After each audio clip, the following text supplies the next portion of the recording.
안녕하세요. 형사법을 가르치는 김효범 변호사입니다. 자, 오늘 형사법 1일째는 자유에 관한 죄에 대한 최신 판례들을 몇 개 살펴보도록 하겠습니다. 자, 먼저 1번 선지부터 출발해 볼게요. 피고인이 위험한 물건, 과도와 라이터를 피해자의 주거지 현관문 앞에 놓아둔 다음 범행 현장을 이탈했대요. 현장을 이탈했다고 합니다. 현장 이탈. 위 물건을 사실상 지배하면서 고지한 해악의 실현 가능성 높일 수 있었다고 볼 수 없으므로 위험한 물건 휴대해서 협박했다고 볼 수가 없다. 이 판례에서는 휴대가 아니라고 봤어요. 일단 이거 옳은 선지라서 정답이거든요. 자, 여러분 휴대의 의미가 뭐죠?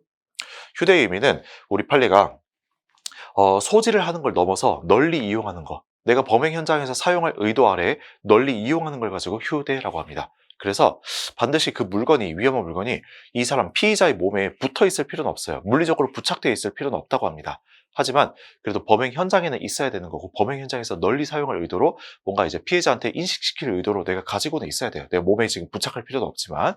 네, 근데 이 사람은 지금 범행 현장 이탈해 버렸대요. 그럼 이거는 휴대의 의미를 너무나 벗어나 버린 겁니다. 자, 그래서 여러분들이 휴대 있잖아요. 휴대를 내가 단순히 몸에 지금 가지고 있는 걸 뭐라 그래요? 소지라고 하죠. 소지보다는 좀 더 휴대가 넓은 개념이다라고 지금까지 판례가 보고 있었어요. 아마 그래서 여러분들이 휴대를 공부하실 때에도 소지보다는 휴대가 좀 더 넓은 개념이다라고 아마 공부를 하셨을 거고요. 자, 그런데 우리 판례에서는 휴대를 어디까지만 인정을 했냐면은 먼저 첫 번째 리딩 케이스 하나 있죠.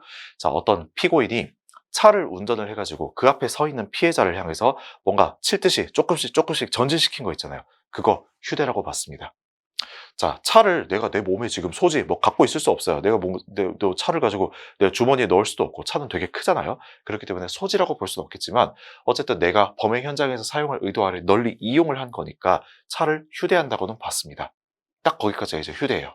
또, 자, 이제 비교적 최신 판례인데 이런 것도 있었습니다.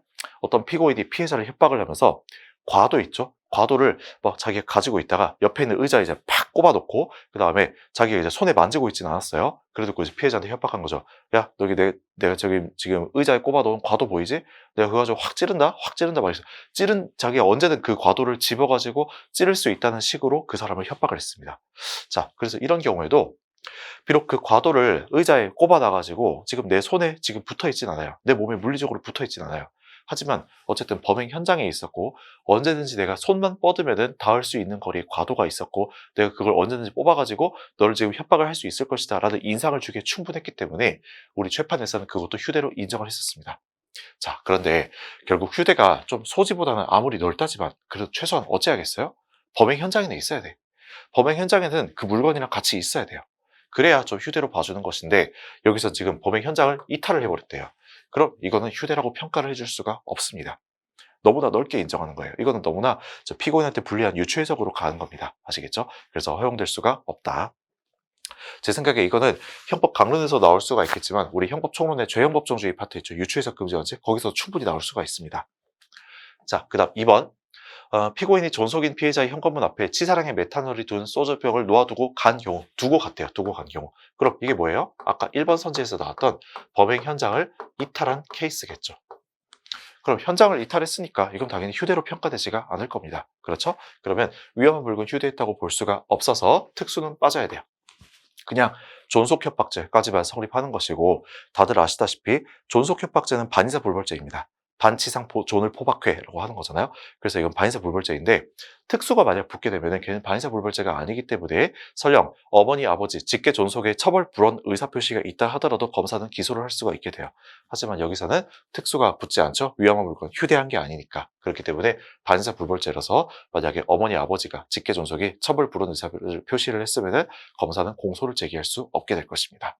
이해하셨죠? 네, 그래서 1번 선지하고 2번 선지하고 어쨌든 똑같은 판례예요. 근데 자, 이걸 가지고 저한테 질문해 주신 분도 있었습니다. 쌤, 이런 경우에 지금 메탄올, 치사량의 메탄올이 두고 간 든 소주병을 두고 갔다는데, 이러면 살인의 미필적 고의는 안 되나요? 살인 미수는 안 되나요? 라고 이제 물어봐 주신 분도 계셨었습니다. 자, 그런데 제가 봤을 때 그거 충분히 타당한 이제 생각인데, 여기 판례에서 사실관계를 자세히 보면은 이렇게 치사량의 메탄올이 든 소주병 그것만 놓고 간 게 아니고 그 옆에 쪽지까지 같이 두고 갔어요. 근데 그 쪽지에 뭐라고 적혀 있었으면, 당신이 이걸 마시고 죽었으면 좋겠다라는 말이 쪽지에 써져 있었습니다. 자, 그럼 여러분, 진짜 만약에 직계존속을 죽일 의도였어. 그러면 그런 쪽지를 뭐 당신이 이걸 마시고 죽었으면 좋겠다라는 쪽지를 두고 갔을까요? 당연히 안 두고 갔겠지. 왜냐면 상대방 이제 어머니 아버지 직계 존속이 그 쪽지를 읽었을 텐데 그 읽었으면은 이 안에 들어있는 게 뭔가 몸에 나쁜 거구나, 뭔가 독이구나, 독성 물질이구나 라는 걸 알았고 안 마셨을 거 아니에요. 네, 그러니까 진짜로 죽일 고의, 진짜로 죽일 미필적 고의가 있었으면 그 쪽지에다가 당신이 이걸 마시고 죽었으면 좋겠다라는 그런 말을 안 적고 그냥 갔겠죠. 그냥 이제 이게 뭐 소주인 척 하면서 그냥 상대방한테 건네줬겠죠. 네, 그래서 이 사례에서는 그 쪽지에다가 상대방 읽으라고, 당신이 죽었으면 좋겠다라고 상대방 읽으라고 이렇게 쪽지를 적어놨으니까 그건 이제 좀 살인의 미필적 고의는 인정되지 않는다라고 이제 본 것 같아요. 그래서 이제 살인의 미필적 고의까지는 안 가고 이제 성립한다면 협박죄가 이제 문제가 되는 건데, 여기서 위험한 물건을 휴대했다고는 볼 수가 없으니까, 현장 이탈해서 휴대했다고 볼 수 없으니까 그냥 존속 협박죄가 성립한다라고 보시면 되겠습니다. 자, 그 다음 3번 볼게요. 피해자를 도구로 이용한 간접정범 형태로 유사강간죄나 강제추행죄가 성립하는 경우, 잠깐 한번 끊어보겠습니다. 자, 여러분, 강제추행죄에 관해가지고 유명한 판례가 하나가 있습니다. 어떤 거죠?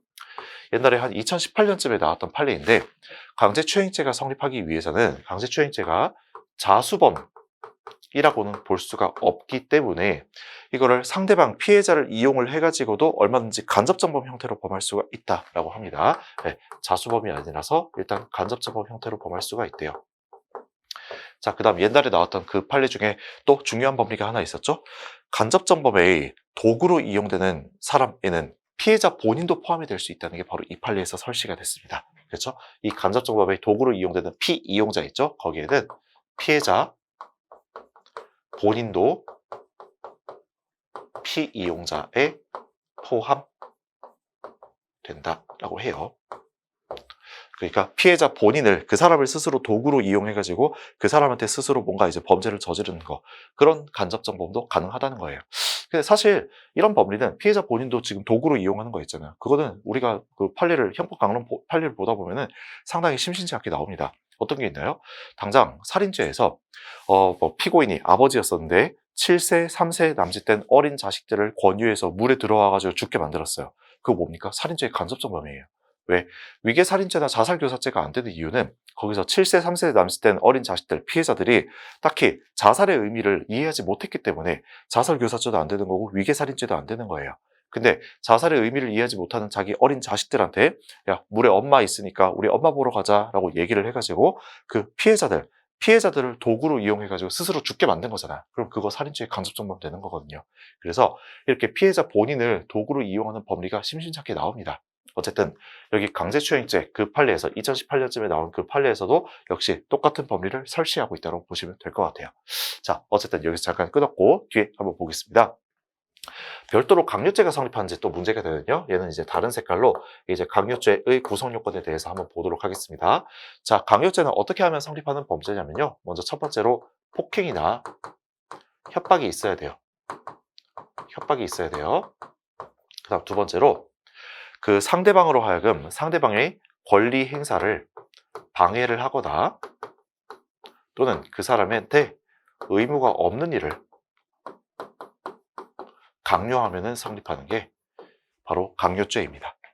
이해하셨죠? 근데 제가 봤을 때 저기 나오는 강제추행죄하고 여기 있는 강요죄하고는요, 완전히 구성 요건이 겹치는 게 있습니다. 어떻게 겹치냐면 강제추행죄가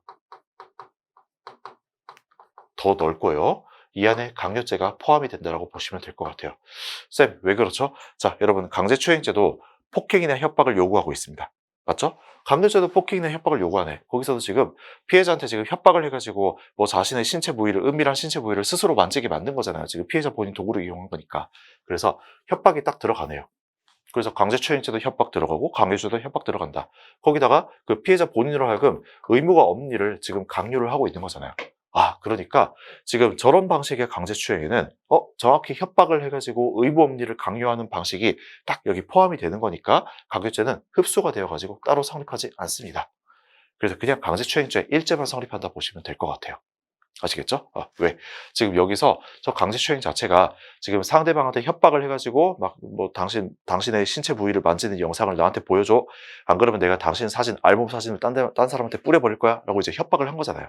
협박을 해가지고 그 피해자 본인으로 하여금 스스로 의무 없는 일, 자기 스스로 신체 부위를 만지게 만들었으니까 요거 자체가 그냥 강요에 해당하는 거라서 강요 그냥 흡수돼 버리고 강제추행죄만 성립한다 보시면 되겠습니다.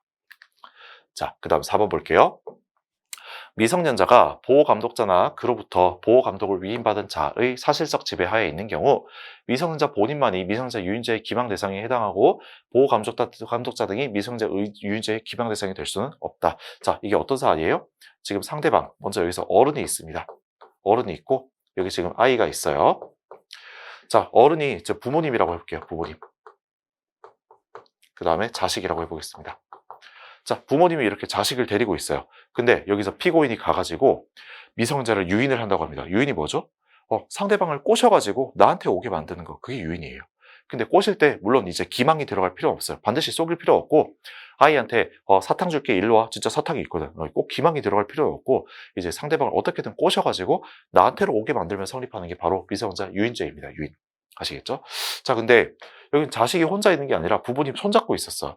그럼 이때 과연 부모님을 속이거나 부모님을 꼬셔서라도 자식을 나한테 오게 만드는 게 그게 과연 미성년자 유인죄가 될 수 있냐? 네, 판례는 될 수 있다고 봅니다. 자, 어떻게 하면 되는 거죠?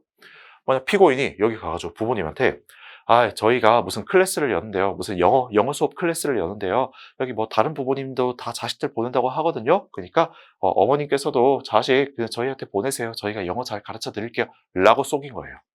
사실은 뭐 영어 수업, 이런 영어 클래스 이런 거 열 생각조차 없었으면서 그냥 순전히 이 자식을 가지고 자기가 유인을 해가지고 뭐 어떻게 뭐 범죄를 저지를 생각만 가지고 있었어요. 근데 부모님을 이제 꼬셔가지고 속여가지고 부모님, 어머님 지금 저희가 뭐 영어 수업을 열고 있는데 자식 저희한테 보내세요. 그러면은 당연히 부모님도 보호 감독자잖아. 이 부모님도 미성년자 유인죄 기망 대상이 될 수가 있는 겁니다. 그렇게 해서 만약 부모님이 쏘가가지고 자기 자식을 이렇게 그 피고인한테 보냈잖아요. 범죄자한테 보냈잖아요. 그럼 그거 미성년자 유인죄 되는 거예요. 이해하셨습니까? 네. 자, 그래서 4번 선지도 틀렸습니다. 이것도 최판이에요. 자, 그럼 정리해 보겠습니다. 여기서 옳은 거는 1번이었었어요. 제 생각에 이거는 이번 2차 시험 때 나올 가능성이 매우 높다고 봅니다. 1번 선지. 자, 위험한 물건 휴대가 되려면은 반드시 내 몸에 물리적으로 부착되어 있을 필요까지는 없어요. 내 몸에 지금 붙어 있을 필요까지는 없습니다. 그래도 최소한 범행 현장에는 있어야 돼요. 현장에는 있어야 됩니다. 근데 우리 1번 선지에서는 저 소주병을 놓아두고 범행 현장을 아예 이탈을 해버렸다고 하는 거니까 이거는 휴대라고 볼 수가 없다. 그래서 특수존속협박죄가 성립하는 게 아니고 그냥 존속협박죄만 성립한다라고 결론을 내시면 되겠죠. 자, 오늘 1일째 여기서 마치겠습니다. 다들 감사합니다.